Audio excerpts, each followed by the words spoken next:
Ito na ang aking blue turnip. May ano na siya, bulaklak. Ayan, papakita ko lang sa inyo ang aking blue turnip.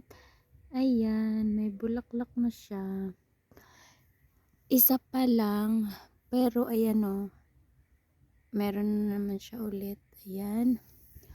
At saka, meron pa dun. Ayun. Yung isa. Mag-ano na siya. Malapit na rin. Ayan. So, nakita ko is mga 3 pa lang. Ay, hindi. Meron pang isa yun. Ayan, meron na. Meron madami-dami na pala. Ayan o. Tapos ito. Yan ang aking baby blue turnip.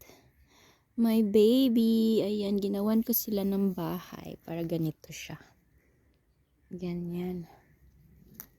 Kasi pa hindi ko siya gagawan ng ganito, doon lang sila mapunta lahat sa sa fence. Sabi ko gawan ko sila ng ganito para maganda din at maluwag yung kanilang aakyatan.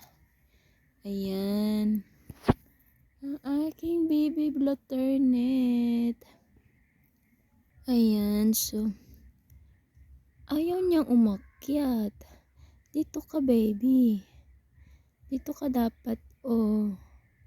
Ayan, tapos dito. Actually, hindi pa kasi siya, mahaba. Parang kulang pa yung, niya, tangkad.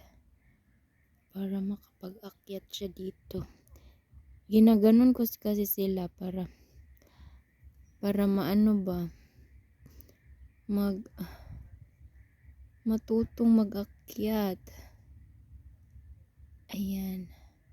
Akyat ka dito. Ayan. Hindi pa kasi siya mahaba. Kaya inaalalayan ko muna. Okay. So dito ka muna. Huwag ka nang bumaba. Dito ka muna magpahaba. Para ito yung aking tanglad. Ayan. Ayan. Wala nang nangyari dito sa isa. Ito naman ang aking baby ampalaya. Ayan. Malaki-laki na sila. Ayan. Ginawan ko sila ng ganyan. Kahoy lang nilagay ko. Temporary. Ayan. So, ayan lang.